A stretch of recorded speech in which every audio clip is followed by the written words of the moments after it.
Hey guys, welcome to the first episode of the Bodhiverse here in 2023.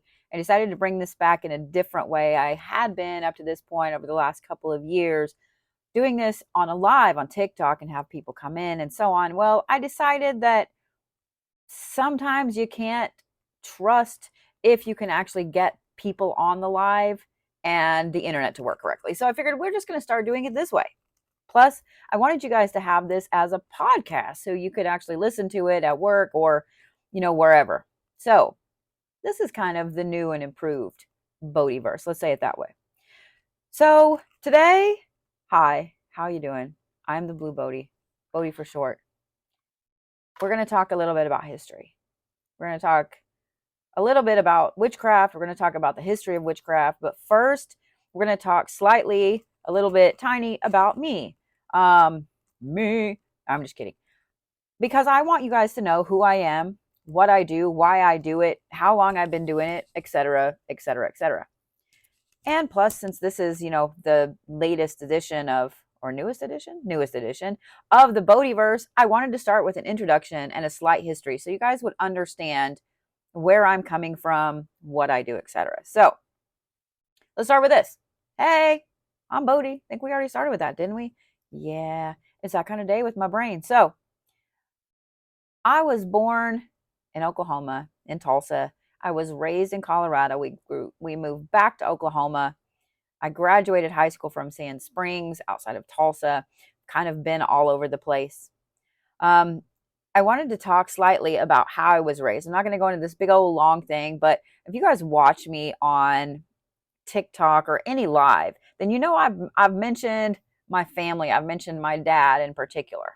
Now, my dad is actually technically my stepdad. He's been my dad since I was like 2 or 3. Like, I don't even remember at this point. But he adopted me when I was 7. He's been the only dad I've ever had.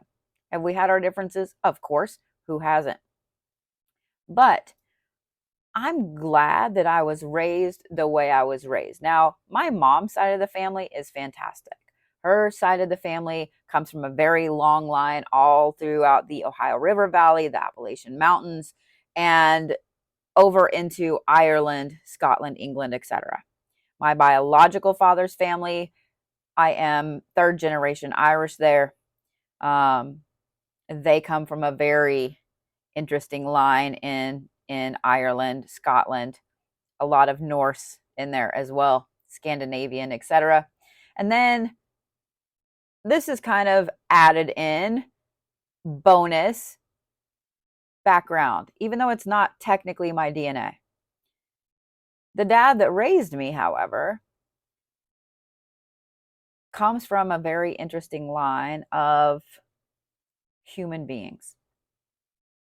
His mom grew up, my grandma grew up outside of Tahlequah, Oklahoma, in a small community. She's 96, 97 at this point, in a very small community. Um, One room school, grew up speaking Cherokee. Her mother was one of the local medicine women, one of the grannies, and that line continues back in that way. The women in that side of the family are very powerful. The men are usually very calm, very not complacent. That's the wrong word. That almost came out of my face, but well, it did come out of my face. But they're very quiet. Let me say that. It's not that they're not powerful, because they are as well, but it's the women that seem to hold the power in that line.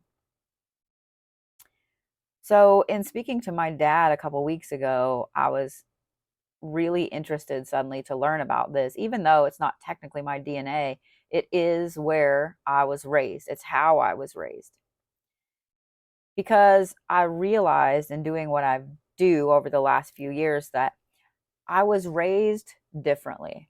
I was raised the way I was raised for this exact purpose, what I'm doing right now. Now, growing up, I didn't know I was raised differently. We had no idea we were raised differently. We knew that we didn't go to the normal things that most people did. We knew that We didn't go to church like everybody else did. I grew up in Colorado. We were always in the mountains, always in the mountains. My dad was home on a weekend. He traveled a lot. We were in the mountains. We were always building things, making things, etc. Church wasn't really a thing. Wasn't in our vocabulary really. Like, we didn't pay attention to it. We knew about it. We had a Bible in our house, but that was it. That was about it. So fast forward a little bit, and whenever when it came to high school, my high school years were interesting. Um, I was a big band nerd. I was in cheerleading, pom pom squad, etc. until like ninth grade. I quit that for band. The pure definition of being ostracized. But I was very talented with music. I had a little bit of synesthesia back then, so I could always see when a note was incorrect. Well, I also, from the ninth grade on, I had a best friend from the time we moved back here, but in ninth grade, she was diagnosed with a brain tumor. She had multiple surgeries, finally had to kind of drop out of school because of the chemo and all that stuff. And she passed away when I was a senior in high school, about 2 weeks before her birthday. That kind of shifted me a little bit because my senior year happened to be a year when, and y'all, it's like this in every high school. It's interesting where you have a program, choir, band, football, whatever, where one year you have like almost the whole team, the whole group is seniors, and then the next year there's like five. Well, my senior year of high school, we got a new band director who we only had a few seniors in there that year. And he kind of canceled a whole bunch of things. Well, because my best friend passed away, it was more important to me to go to her wake and to go to her funeral the next day. So I missed a concert or contest, excuse me, and I missed a football game. And that was like a huge thing. I got in so much trouble for that, to the point that I took my trumpet home and I didn't take it back. I actually was at the time taking lessons from the man who ran the Tulsa Jazz. I was playing with adults. I had offers for scholarships for all these colleges. So I kind of, fucked my own self there, but it was what it was and it is what it is. So when I was 18, I decided, you know what, I'm going to join the military because that sounds great. So I went, I tried out, I made the Marine Corps band, decided I didn't like their uniforms. I tried out for the Army band, made the Army band, decided at the very last minute that, hey, you know what, even though that is where your talent lies, you should be an MP instead. Yeah, yeah. I know that you're probably shaking your head and rolling your eyes right now too. I am too at 18-year-old me. So yeah, long story short, uh, went to basic training, loved it, and got absolutely beat the fuck up. Got to come home on a medical discharge, severely depressed and upset because I had hinged my whole life going forward on that. And now I couldn't do that. So it took a couple of months of intense physical therapy to fix my knees and so on. And then went on vacation with my mom, my younger sister, and a friend of hers, and somehow got bacterial meningitis. Of course, at the time, we just thought maybe I gotten overheated. My mom drove us 4 hours home the next morning when I couldn't hold anything down.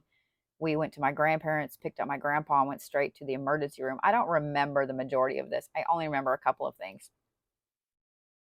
I died 2 different times in the hospital. I died in the ER. I died in the ICU. And if you guys would like to know more about that, there is a video on YouTube that you can listen to that depicts, describes, etc., everything about what I saw, etc. After that, after being brought out of a medical coma, my synesthesia was insane. Not only did I have the chromesthesia, which is seeing color and sound, I also now had tactile visual, which is when somebody touches you or when I touch something, I see a color. It's like bifocals. It sits in the bottom of my vision right there. I also, letters are colors, numbers or colors. They have to sit in a certain space. Sometimes they're a texture, a smell. It's really a weird hodgepodge of shit. But it changed the course of who I was. I went back to college. I became a writer since 1996. I have actually written 204 books at the time of this filming, which is June 11th at 2:22 p.m. of all things. Gotta love that, don't you? I've written thousands of articles. I have written and helped to create 32 video games. I've had my work used in US patents over virtual game design, virtual character design.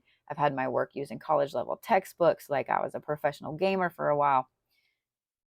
And to me, that was normal. This overachieving was normal. Now, part of it is because I have a broken brain. I have temporal lobe epilepsy, which makes me obsessively creative. I am not happy unless I am doing something creative, something, etc. Plus, I'm a Capricorn with a ton of Capricorn placements, meaning I'm a workaholic. So I'm kind of fucked all the way around there. Then I also grew up with a dad who never sat still either, who is also a Capricorn. And I am the middle child. Middle child usually is the overachiever. The one that is overlooked in the family is almost always the overachiever. Hi, how you doing? My name's Bodhi. But in that time, I also saw how different I was raised versus other people, because being in Oklahoma, there's a church on every damn corner here, y'all. In fact, there's more than every damn corner. It's an insane amount of churches here. This is the buckle of the Bible Belt. Like it's crazy, right? Now, the other interesting part here is this. Even though it is the buckle of the Bible Belt, there is a lot of indigenous tribes here. They are all over the place because unfortunately most of them were violently removed from their land and put here. And then they took those lands from them as well. So if you grew up in Oklahoma, you had friends who were native. One of my best friends is. I also grew up with a dad who went to different places. He is a master gunsmith. He would fix weapons, guns, etc. on different reservations and trade out for services, etc. We always had weird shit. Stacks of buffalo hides and, horns and jerky and just weird shit. It was awesome. We thought it was normal shit. But I digress. All of that stuff has made me into who I am now. I was raised by someone who was basically taught to kind of be a medicine man, by someone who was a medicine woman, by her mother who was a medicine woman, etc., etc. It's like all of that just kept getting passed down. And while I'm not biologically his child, I am his kid. And I'm probably more like him than either one of his biological daughters. It's kind of comical. We had this conversation a couple weeks ago. But in learning all of these things and doing all of the things I do, I always joke with people that I've lived 4 lives in this one life. And I legitimately have. But I always kind of pushed down the spiritual aspect of things because it was normal to me. I got along great with all of my friends who were raised in a more traditional Native American, indigenous way because I was kind of raised the same damn way. So we got along great. I've always had interesting dreams. I've always had gifts. And let me pause here and say this. Every single one of y'all has gifts. Every single human being is born with gifts. Not just a select few. Every one of us. It's just we're told as kids to turn it off or to, that doesn't matter. You have a great imagination, blah, blah, blah. All of that has made me into who I am now. And with the pandemic, no matter what you thought of it, no matter what you think of it, no matter which side of things you are on, every single person had to suddenly come to terms with the fact that you might die. One day, you actually might die. I've already been there, done that. Already died twice. Now, other people that haven't had to face that kind of freaked out a little bit. So the pandemic allowed me to do something that I had been doing for a very long time, but it allowed me to do it in a way that was out front and teaching people. I was able to leave my big girl job where basically I was working to have insurance to do this full time. And I have never looked back. One of the things that I have found that I absolutely love in doing what I do is teaching other people. Teaching other people the things that I grew up doing, teaching other people how to raise their vibration, teaching other people how to become a more spiritually aligned version of themselves. Not with any particular walk of life, not with any particular culture, not with any particular anything, because I came from a hodgepodge of background culture, as do pretty much every single person raised in the US today. Unless you are a first or second generation, unless you live in a place where you are lucky enough to be indigenous and live in a traditional indigenous family, etc., you were raised in a weird hodgepodge of shit. You just were. And the other thing I love to point out is this, and this pisses people off and it cracks me up sometimes. It probably won't piss any of y'all off, but it'll piss other people off. When people talk about, oh, well, I was raised Christian, I was raised this, and especially those people that were raised Southern Baptist, because here's the thing. The Christianity that comes from the beginning of this country is not straight Christianity. It is not. It is not. And the more it morphed and moved down through the US and over, the more bastardized it became. And yes, I chose that word for a reason. The more bastardized it became, because it mixed with folk magic from all of these indigenous tribes. It mixed with the Irish indentured servants that came over here with their traditional Celtic beliefs. It mixed with all of these other ancient magics from the Northern American continent. It's a mix of powwow magic. It's a mix of Ozark magic. It's a mix of Appalachian magic. It's a mix of different indigenous magics and practices. It's a mix of Celtic practices. It's just a hodgepodge. It's an American folk magic. Most people, especially if you grew up Southern Baptist, you did the vast majority of folk magic practices. I guarantee you. There's a fantastic book that I always recommend to anybody called Backwoods Witchcraft by Jake Richards. I love this book because it highlights a lot of the folk practices that I grew up with that almost all of you, almost every single person here listening is going to find something in that book that you grew up doing, or you know somebody that did, or your grandparents did, or whatever. I guarantee you. It's a fantastic book. Highly recommend it. But that brings me into the other part of what I want to talk about today, which is witchcraft and the history of witchcraft, the history of magic. And I'm not going to go into this big old long, huge, like textbook spiel. Instead, I actually have notes. I know, aren't y'all proud of me? Not only do I have notes, but I have kind of a highlighted history that we're going to talk about. Because these are some things that I point out to people that when I point them out, most people are like, holy shit, like I didn't even realize that was a thing, right? So let's talk about kind of the base history of witchcraft.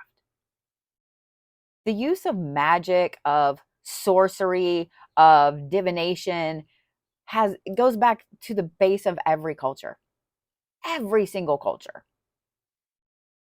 Some of the oldest documents of it come from come from the ancient Near East. They come from the Nile Valley. They come from the Bible, from scrolls, from Judaism, from Islam, Latin countries. It's everywhere. Now, one of the first documented records of it is actually in the Bible in 1 Samuel, where he talks about the witch of Endor. To me, that is really funny. If you guys don't know about the Witch of Endor, you can totally just do a very quick Google search, really. Less than 5 minutes, you're going to know probably more about it than most Christians know about it. Yeah, I'm calling y'all out. What's interesting about it is this.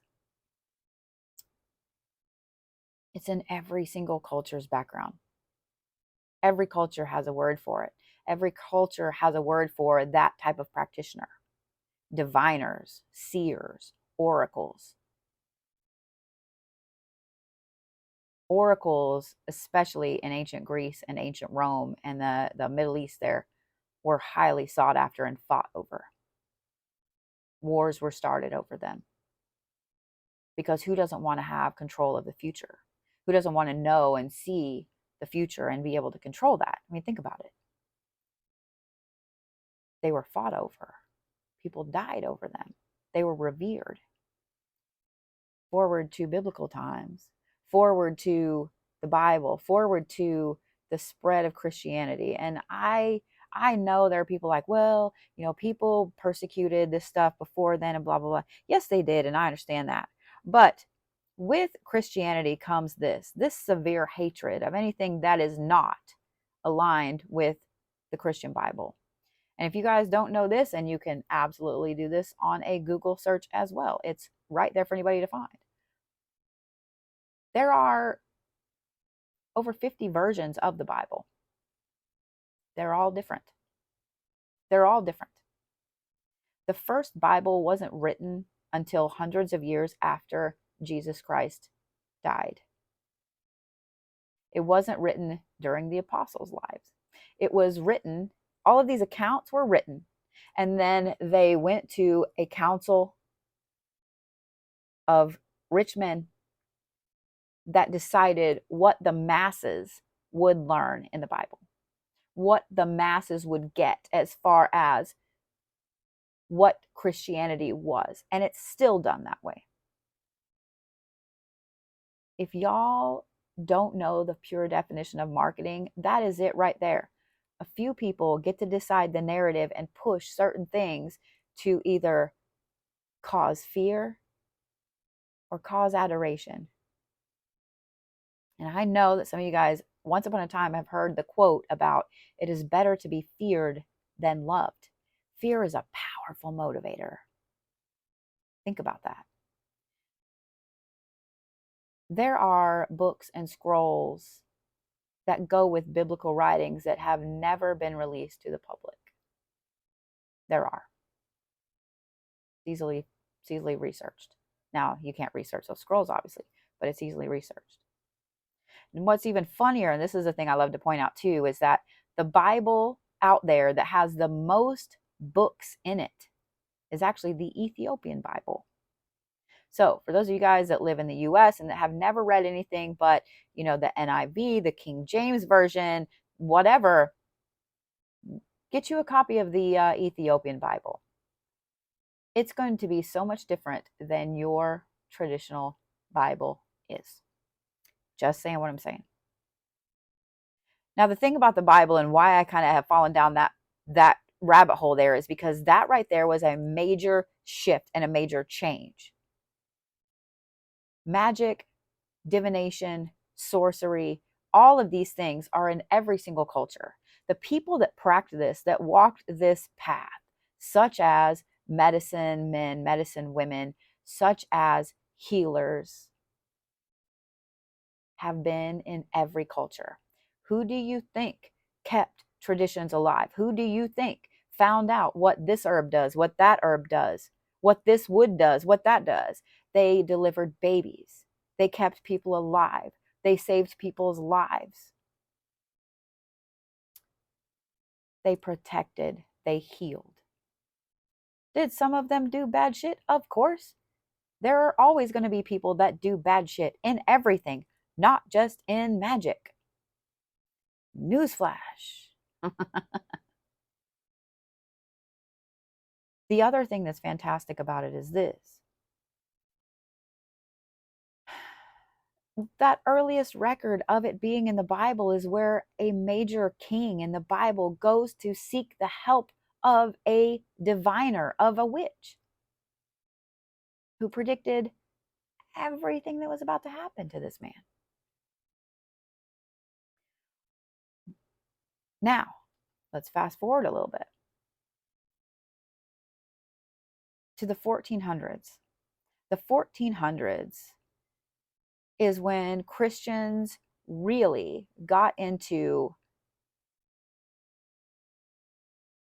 and involved in witch hunts, finding witches, and so on. That is when this ramped up. In 1486, there was a publication, and I'm going to try to pronounce it. I can pronounce it when I'm not filming a podcast. When I'm filming a podcast, it's probably going to come out of my mouth all fucked up. But Malleus Maleficarum, or the Hammer of Witches. How to hunt, interrogate, and put witches to death correctly, as if there is a way to not put a human to death correctly. Do y'all know that for over 100 years, until the late 1580s, this book sold more than the Bible did? More copies of The Hammer of Witches were printed and sold from 1486 to the late 1580s than the Bible. Think about that for a minute. Think about that for a minute. Over 100 years. And between 15 and 1600, thanks to this book, between 1500 and 1660, and I want you guys to really listen to this number, okay? And it's going to make the hair stand up on your arms. It already makes my hair stand up just reading it, about to talk about it, and it's going to make you sick to your stomach. Are you ready? In about 150-year span, 80,000 witches were put to death. 80,000 people were put to death by witch hunts, by Christians, by people that were following this book. 80,000 people were put to death. That number doesn't include the ones that were tortured, held against their will, and let go. That's only the ones that were put to death. It's an estimated 80,000 people. Germany had the highest rate of this. Ireland had the lowest. 80,000 people. 80% of those were women. 80% of those were women. Think about that.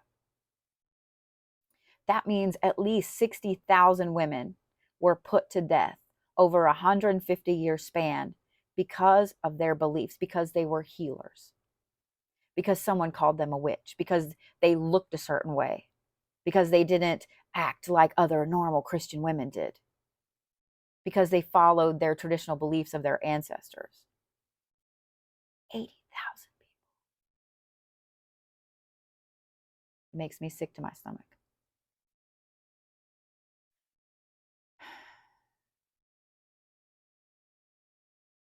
What's interesting too is because of this witch hunt, this book, this time period, this is where the modern view of what a witch, air quotes there, should look like comes from.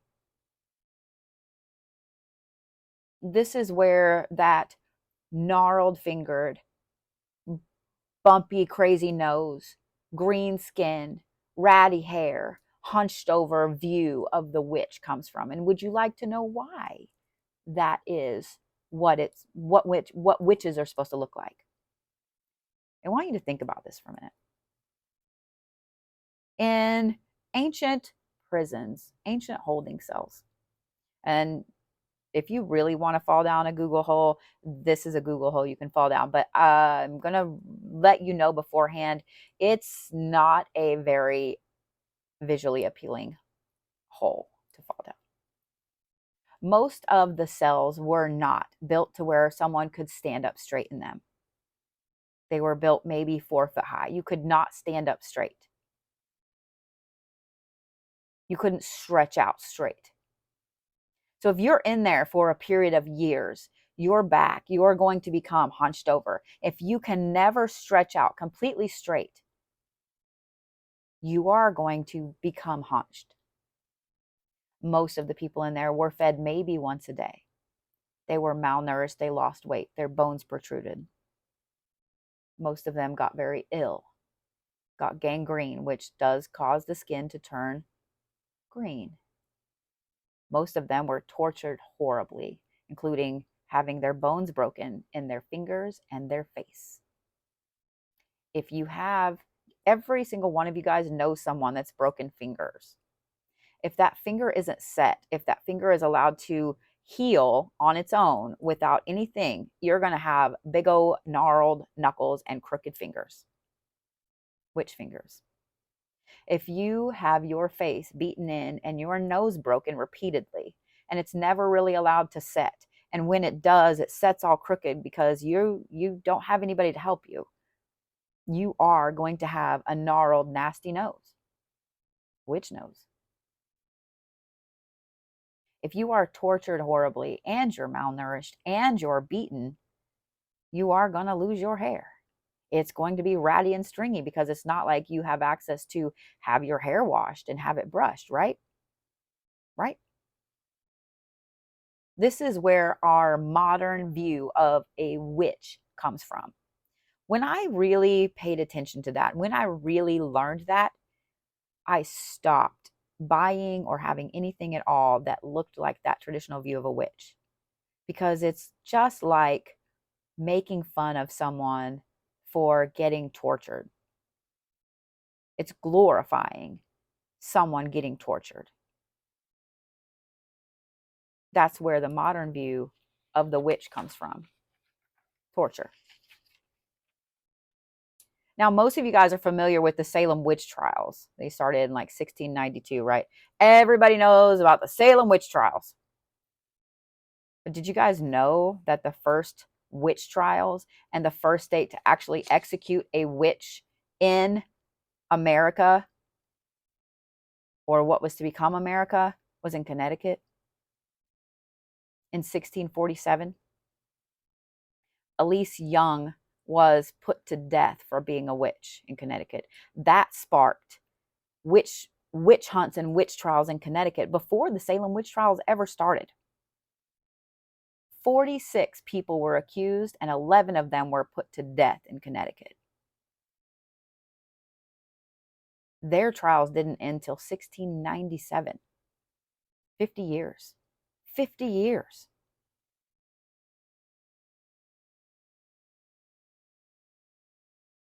I wanted to talk about that in particular because most people think that it was only in Salem. It was not. It was all over the place. Virginia did put a law on the books that said that it was illegal to accuse someone of being a witch with no evidence. But they still had witch trials and they still put people to death over being witches. So a country that was founded on the idea of religious freedom put tons of people to death over their religious beliefs. None of this sounds great to me. None of it. In fact, it makes me want to vomit. I'm going to kind of fall down the rabbit hole just a second here on a mini Bodhi rant, and then we'll get back on topic, okay? Because here's the thing. When I was in college, I told y'all I was a writer, right? I have all these books published under my name, my pen name. I worked for a large Christian publisher. Large. I edited so many books. And this was back before the internet was really a thing. And so in my office, I had every version of the Bible that there was. And if I had to edit a book that had a different version of the Bible or another religious book in it, I had to have that book. The publisher would buy that book for me because I had to make sure that if that was quoted in the book I was editing, I had it correct. That author had it correct, right? I got to know the Bible inside and out. I saw firsthand all of the differences in all of the versions, y'all, back then. Okay. I found that most just everyday Christians do not know the Bible. They don't. They know what they're fed, they don't read it. They'll go and look up a quote every now and then if they feel it fits, whatever their narrative is or whatever motivation they need. And I'm not saying that that's wrong in any way, shape, or form, because every religion has people that do that. But here's my problem with Christianity. When you look back through history, this religion that is supposed to be based on the golden rule of do unto others as you would have others do unto you is one of the most hate-filled, violent religions that there ever was. Even their own savior was put to death in a horrible, horrible, dehumanizing way.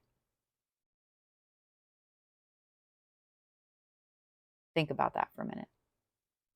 If you don't know about the Crusades, I highly recommend that you kind of fall down that rabbit hole. The Crusades were a horrific time in history because of Christianity. 80,000 people were put to death in a span of 150 years because of Christian beliefs. All of these other practices throughout Europe and so on were ate up and bastardized for Christian beliefs. Practices that have been around since human beings have been around have been labeled as evil because of Christian beliefs. I cannot get behind that in any way, shape, or form. I did go to church for a little while, especially with my first husband. He wanted to go to church, so I went to church with him.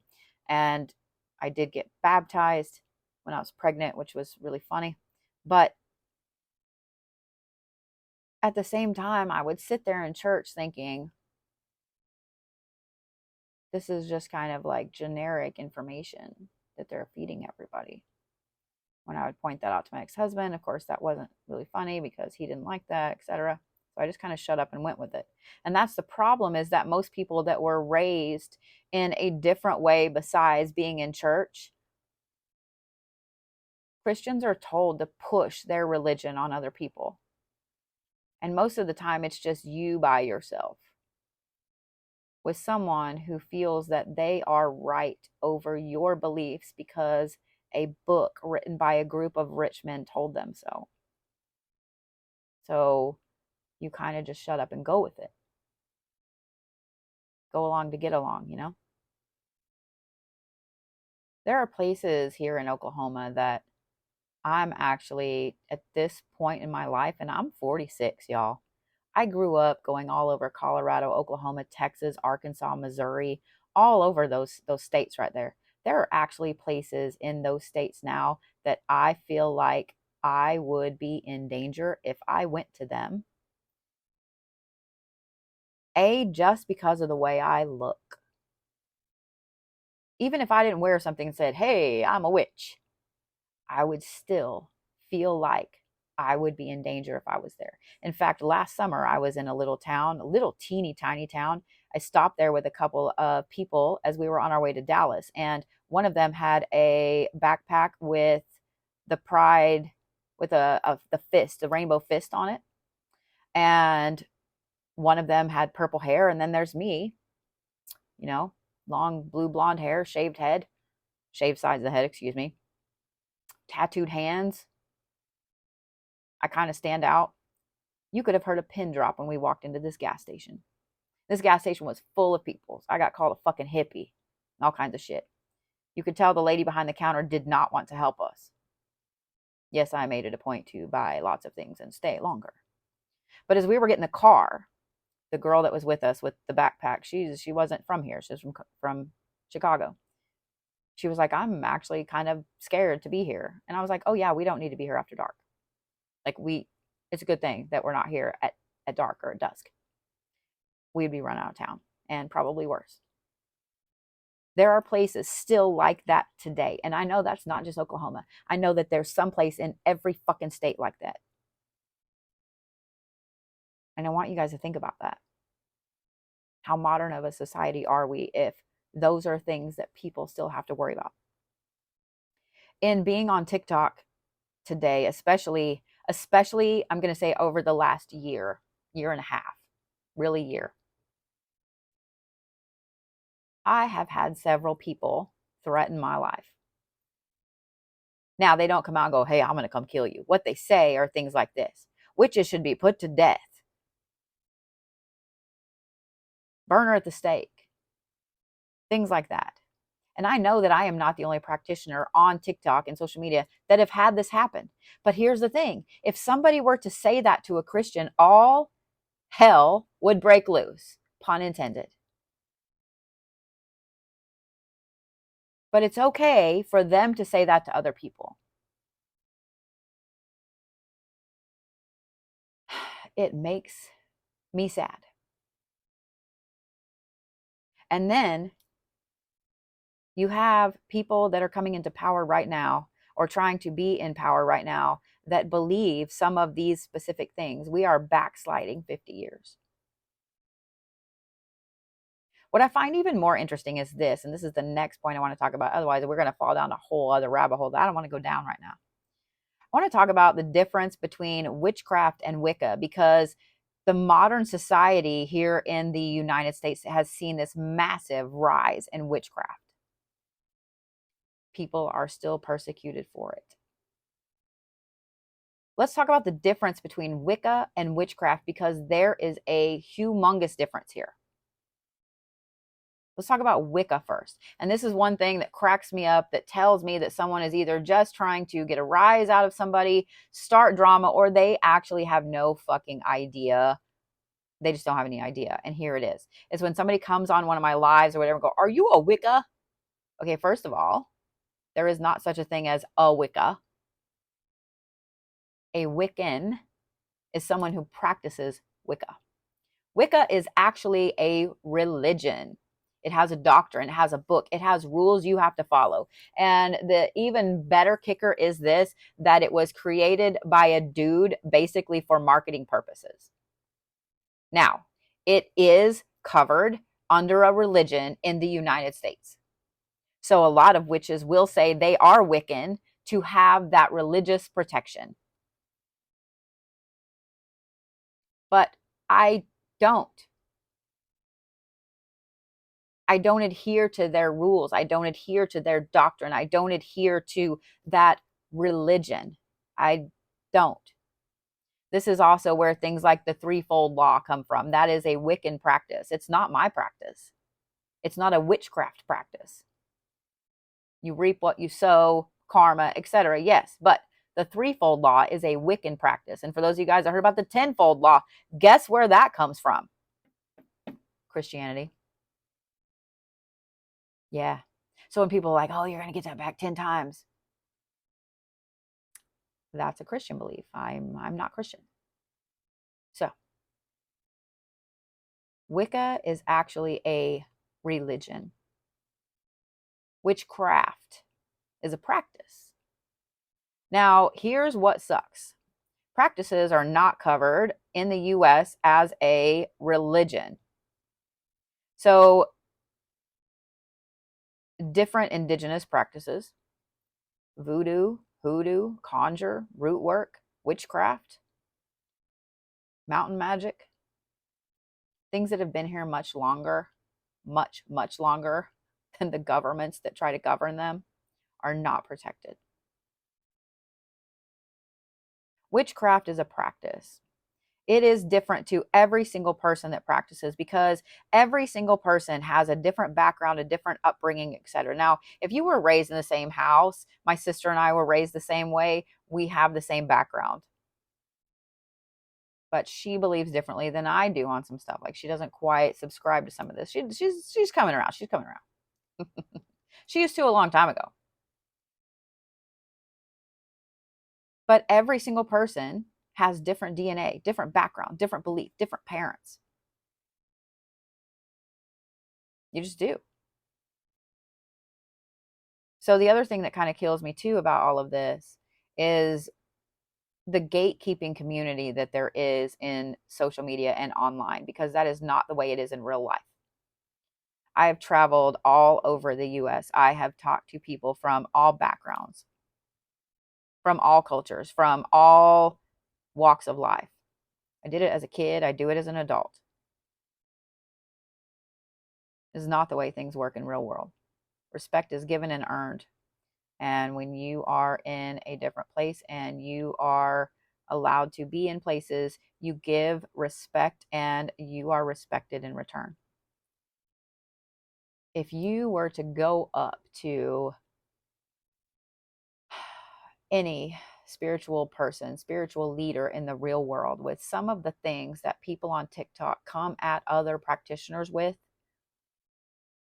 you would be laughed out of wherever you were at, or worse. If you were to walk into a shop in New Orleans, and there are a couple old, very intensive voodoo shops in New Orleans, if you were to walk in there and say half, or even just one or two of the things that some of the people on TikTok and on other social media come at other practitioners with, if you were to say even just one of those things, I don't know that there's even enough protection for you. I don't know that there's even enough protection for you in this world.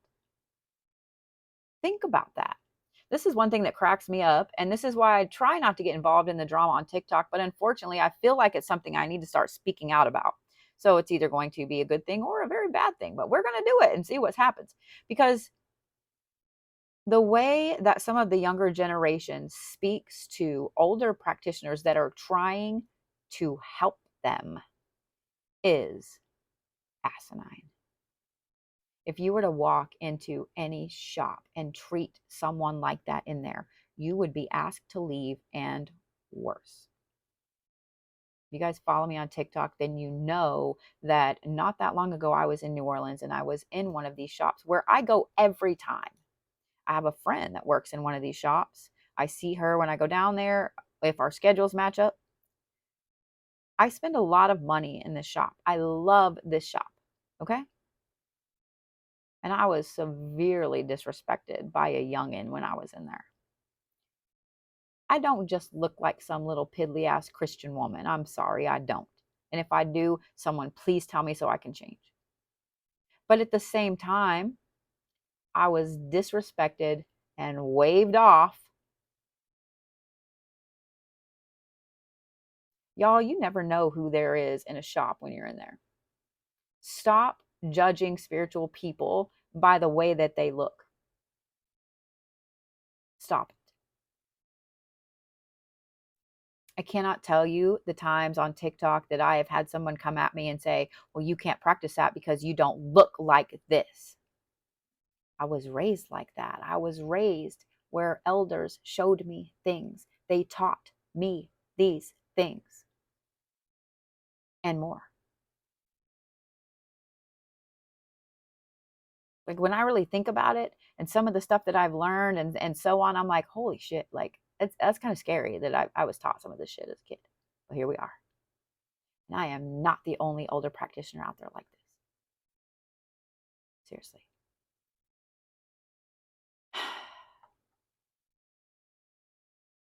Modern practices are on the rise. There are a ton of ways you can learn about your ancestry, your culture, and more. I personally recommend doing a DNA test. Okay. Now I'm going to talk about 23andMe and I'm going to talk about Ancestry. And I am not affiliated with either one of these. They are not paying me, nor would I want them to, because they both have their good and I'm just saying. Now, the 23andMe, I am waiting on my results right now, so I can't speak too much to that. But I will tell you this, just from people I know that have done 23andMe. That is your specific DNA. You get the percentages, they don't shift. Now, I know you went, wait, shift? Yes. If you do Ancestry, that is a different type of DNA test. It shifts. It shifts. As more and more people do Ancestry DNA, that will shift and change. Yeah. Now, the thing I do like about Ancestry DNA is this. It will automatically populate your family tree for you. So you can see physically on the screen where your family, your DNA comes from. There's even a little map and it'll pinpoint everything for you. That I do love. I would recommend starting there. Then I would recommend researching. I would recommend learning the history of that. I would recommend finding people that teach that particular practice, those practices. I guarantee you're going to find out that you've already been doing a lot of those practices as a kid. Just saying. There are a lot of older practitioners that are more than happy to teach you. But here is the key to this, guys. Be respectful of that practitioner teaching you. The other thing I want to say is this. Really, really do your research before you learn from anybody. And this includes me. Do your research. You need to find the right person to teach you. Okay? Do your due diligence. Do your research. Not everybody is right to teach everybody. Not everybody is right for you particularly to learn from, myself included. Be respectful of that person. I don't care if you're older than them. If you have looked into them and they have an amazing background and they know their shit, be respectful of that, especially if you're just learning. Don't gatekeep. Don't gatekeep. You have to look like this to do this. You have to be born with gifts to do this. Everybody was born with gifts. The other thing is this, and this is a really, really weird topic. And I say weird, it's a volatile topic. And that is closed practices. Y'all, if you walk into Barnes and Noble, Walmart, if you go on Amazon, you can find books published by large publishing companies about every practice that there is out there.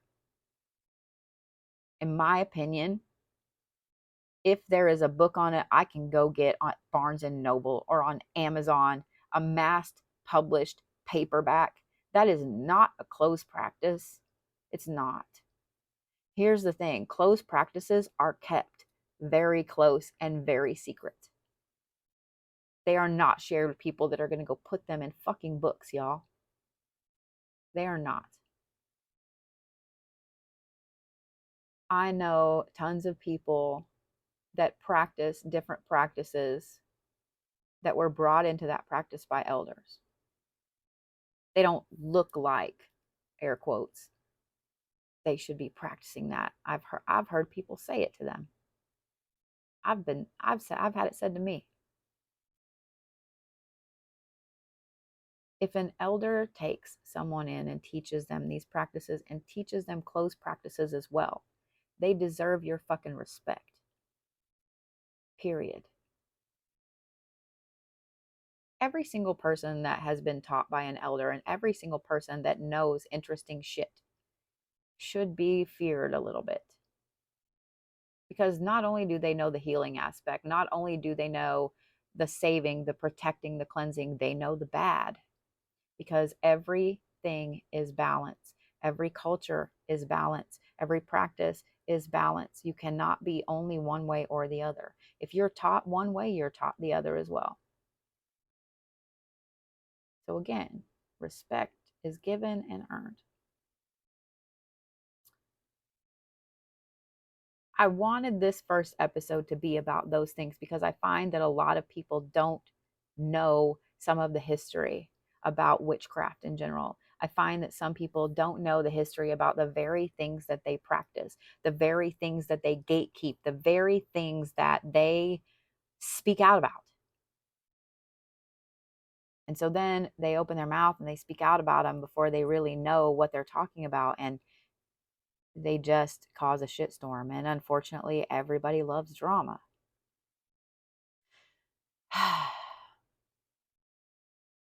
But it also means that a lot of people are messing in things that they don't understand. And they're fucking shit up. Just like a movie. Y'all, we can't make this shit up. Can't make this shit up. So, with that being said, I really appreciate you guys joining me for this very first episode of the Bodhiverse 2023. Upcoming episodes, I'm going to have some of your favorite creators on. I'm going to have some of my favorite creators on. I'm going to have experts on. I'm going to have all kinds of people on that we can chat and open up the world for you. And, hey, we're going to talk about shit that has nothing to do with spirituality either, because, we can't talk about that all the time. You got to talk about everything else, right? Right? So make sure you join me every week for the next episode of the Bodhiverse. And I don't ever want you guys to forget that I'm always here. I'm always here. You aren't ever, ever alone. I see you. I see your ripples. I love the shit out of your soul, and I am super proud of you. Keep your head up. I'll see you around.